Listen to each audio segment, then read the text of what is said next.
देखिए, हमारे दक्षिण भारत समेत पूरे सनातन धर्म में हमारे यहाँ शोभा यात्रा निकालने का एक परंपरा रही है।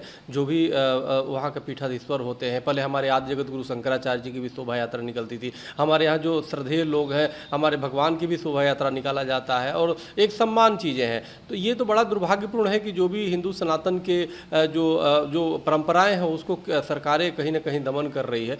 मैं बड़ा दुर्भाग्य है और मैं निंदा करता हूँ जिस प्रकार से साउथ में इस परंपरा को रोकने का प्रयास किया है। उसके पहले भी जो अनेक परंपराएं जो होली के समय और दीपावली के समय की जाती है, उस पर प्रतिबंध लगाया जाता था। मानवाधिकार के आयोग का भी आवाज़ उठा दिया जाता था पशु संरक्षण के नाम पे। तो ये बड़ा दुर्भाग्य है। तो मैं चाहता हूँ सरकार वहाँ की हमारे हिंदू सनातन जो परंपराएं हैं उसको करे। बकरीद पे, ईद पे तो कभी बकरे काटने को रोका नहीं जाता। आखिर हिंदू सनातन में जिसको कहीं हिंसा नहीं, आखिर उसी पे क्यों प्रश्न लगाया जाता है?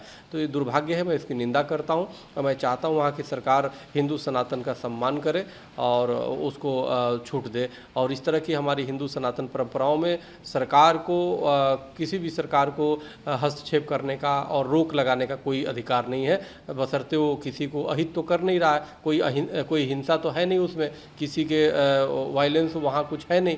तो इसलिए हमें लगता है सरकार को तत्काल उसको करना चाहिए, वरना अखिल भारत हिंदू महासभा, संत महासभा की तरफ से हम लोग भी उनके समर्थन पे सड़कों पे आना पड़ेगा। देखिए, हमारे दक्षिण भारत समेत पूरे सनातन धर्म में हमारे यहाँ शोभा यात्रा निकालने का एक परंपरा रही है। जो भी वहाँ के पीठाधीश्वर होते हैं, पहले हमारे आदि जगत गुरु शंकराचार्य जी की भी शोभा यात्रा निकलती थी। हमारे यहाँ जो श्रद्धेय लोग हैं, हमारे भगवान की भी शोभा यात्रा निकाला जाता है और एक सम्मान चीज़ें हैं। तो ये तो बड़ा दुर्भाग्यपूर्ण है कि जो भी हिंदू सनातन के जो परंपराएं हैं उसको सरकारें कहीं न कहीं दमन कर रही है।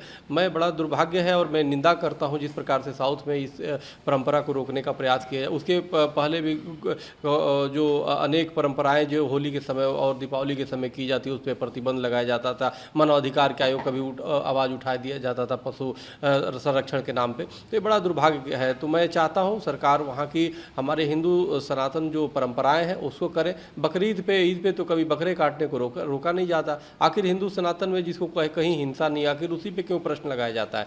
तो ये दुर्भाग्य है, मैं इसकी निंदा करता हूँ और मैं चाहता हूँ वहाँ की सरकार हिंदू सनातन का सम्मान करे और उसको छूट दे। और इस तरह की हमारी हिंदू सनातन परंपराओं में सरकार को किसी भी सरकार को हस्तक्षेप करने का और रोक लगाने का कोई अधिकार नहीं है, बशर्ते वो किसी को अहित तो कर नहीं रहा है। कोई हिंसा तो है नहीं उसमें, किसी के वायलेंस वहाँ कुछ है नहीं।